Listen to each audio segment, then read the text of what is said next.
السلام علیکم۔ آج منگل ہے، اپریل کی 11 تاریخ۔ پاکستان میں سر شام کے 7، بھارت میں 7:30 اور یہاں ہمارے اسٹوڈیوز کی گھڑیوں میں صبح کے 10 بج رہے ہیں۔ وائس آف امریکہ واشنگٹن کی اردو سروس سے میں ہوں خالد حمید، خبروں کے ایک بلیٹن کے ساتھ۔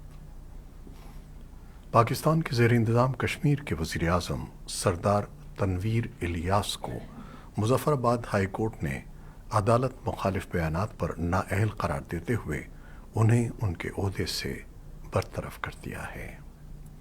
مظفر آباد ہائی کورٹ نے وزیر اعظم آزاد کشمیر سردار تنویر الیاس کو اسمبلی کی رکنیت اور وزارت عظمیٰ کے عہدے کے لیے نااہل قرار دیا، جس کے بعد ان کی نااہلی کے ساتھ ہی پوری کابینہ بھی تحلیل ہو گئی۔ ہائی کورٹ کے فل بینچ نے انہیں عدالت سے متعلق بیانات پر قصوروار قرار دیتے ہوئے کورٹ کی سماعت ختم ہونے تک سزا سنا دی۔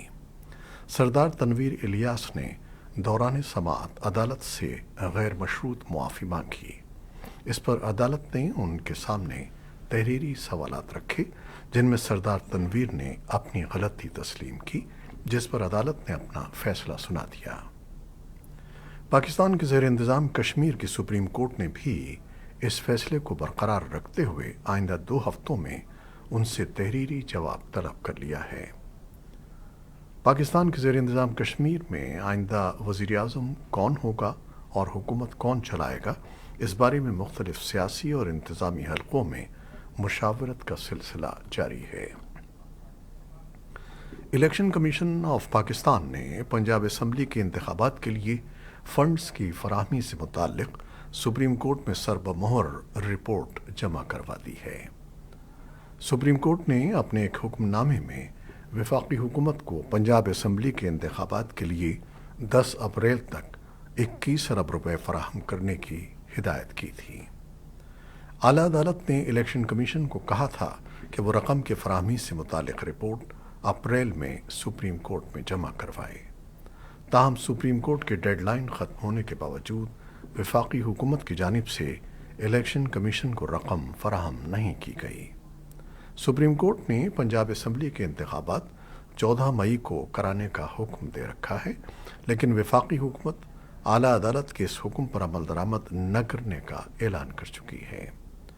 حکومت نے ملک بھر میں ایک ساتھ انتخابات کرانے کے لیے پیر کو پارلیمنٹ کے مشترکہ اجلاس سے ایک قرارداد بھی منظور کروا لی ہے۔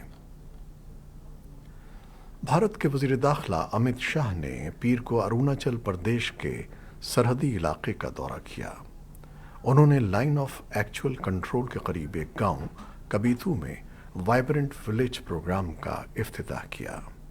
اس موقع پر انہوں نے کہا کہ وہ زمانہ چلا گیا جب بھارت کی زمین پر کوئی بھی قبضہ کر سکتا تھا، اب 1 انچ زمین بھی کوئی نہیں لے سکتا۔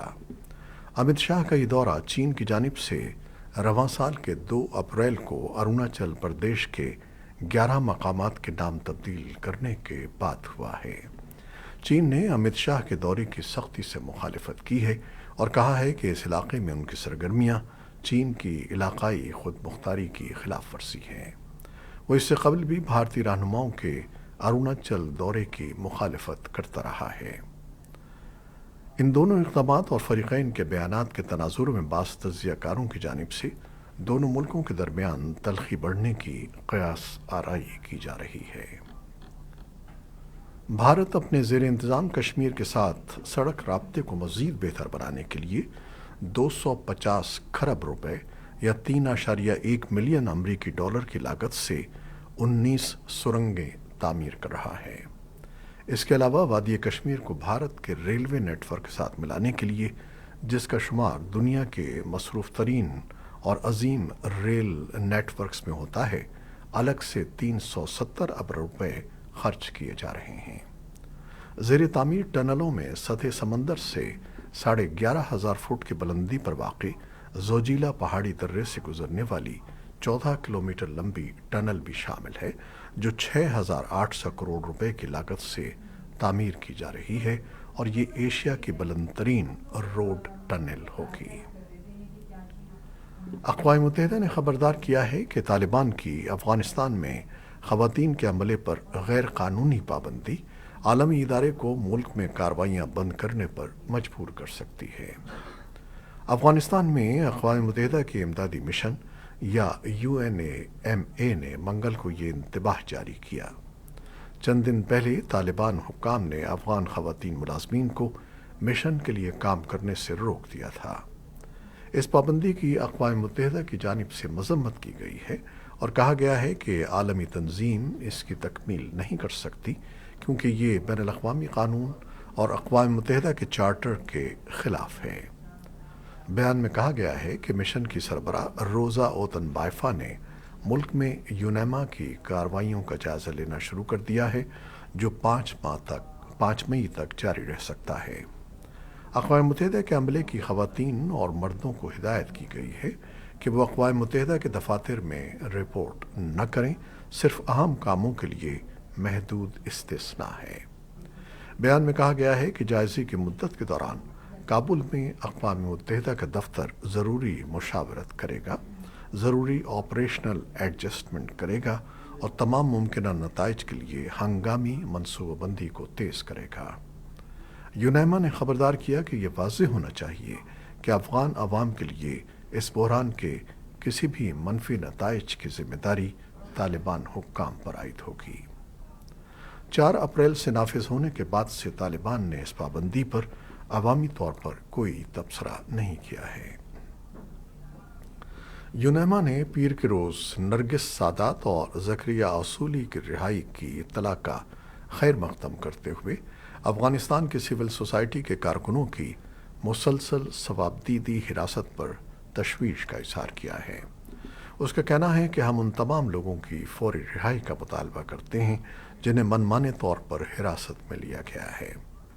یونیما کے بیان میں کہا گیا ہے کہ کسی بھی افغان کو اظہار رائے کی آزادی کا استعمال کرنے پر حراست میں نہیں لیا جانا چاہیے۔ افغانستان میں یورپی یونین کے مشن نے پیر کو طالبان کے ہاتھوں سول سوسائٹی کی ایک خاتون اور ایک مرد کارکن کی رہائی کا خیر مقدم کیا ہے اور طالبان کی حراست سے سول سوسائٹی کے باقی کارکنوں کی رہائی کا مطالبہ کیا ہے۔ امریکی محکمہ دفاع نے حال ہی میں لیک ہونے والی خفیہ دستاویزات کو قومی سلامتی کے لیے سنگین خطرہ قرار دیا ہے اور کہا ہے کہ ضمن میں ہونے والے نقصان کو کم کرنے کے لیے اقدامات کیے جا رہے ہیں۔ انٹرنیٹ پر حال ہی میں یوکرین جنگ سے متعلق امریکی محکمہ دفاع کے جائزوں سمیت انتہائی خفیہ دستاویزات لیک ہوئی ہیں۔ وائٹ ہاؤس کا کہنا ہے کہ یہ خدشات موجود ہیں کہ مزید تفصیلات لیک ہو سکتی ہیں۔ امریکی وزیر دفاع کے معاون کرس میہر نے پیر کو صحافیوں کو بتایا کہ جمعرات کو پہلی مرتبہ وزیر دفاع لائیڈ آسٹن کو اس بات کا علم ہوا کہ یوکرین جنگ میں امریکی فوجی کوششوں اور دیگر ممالک کی انٹیلیجنس کی تفصیلات فراہم کرنے والی خفیہ بریفنگ سلائیڈز لیک ہو گئی ہیں۔ انہوں نے کہا کہ خفیہ دستاویزات کے لیکس ہونے کے بعد وزیر دفاع اتحادیوں کے ساتھ مسلسل رابطے میں ہیں اور انہوں نے نقصان کا اندازہ لگانے کے لیے روزانہ اجلاس کیے ہیں۔ کرس میہر کے مطابق محکمہ دفاع اس بات کا جائزہ لے رہا ہے کہ اس قسم کی معلومات کس طرح اور کسے پہنچائی گئیں۔ کرس میہر نے مزید کہا کہ انتہائی حساس مواد کا افشا ہونا نہ صرف قومی سلامتی پر سنگین اثر ڈال سکتا ہے بلکہ اس سے لوگوں کی جانیں بھی جا سکتی ہیں۔ ایسوسی ایٹڈ پریس کے مطابق ان دستاویزات میں سے کم از کم ایک میں یوکرین جنگ میں روسی فوجیوں کی ہلاکت کا اندازہ پیش کیا گیا تھا جو امریکی حکام کی جانب سے عوام کے سامنے دیے گئے اعداد و شمار سے نمایاں طور پر کم ہے۔ لیکس ہونے والی دستاویزات ٹویٹر پر بھی زیر گردش ہیں۔ امریکہ میں کورونا وبا کے سبب عائد کی گئی نیشنل ایمرجنسی 3 برس بعد ختم کر دی گئی ہے۔ صدر جو بائیڈن نے ایمرجنسی کے خاتمے کے لیے کانگریس کی قرارداد پر پیر کو دستخط کیے۔ امریکہ میں نیشنل ایمرجنسی کے تحت حکومت کو صحت، معیشت اور عوامی بہبود کے اقدامات تیزی سے کرنے کا اختیار حاصل ہو جاتا ہے۔ واضح رہے کہ ایوان نمائندگان سے منظوری کے بعد گزشتہ ماہ سینٹ میں اس قرارداد پر ووٹنگ ہوئی تھی جہاں 23 کے مقابلے میں 68 ووٹوں سے اسے منظور کر لیا گیا تھا۔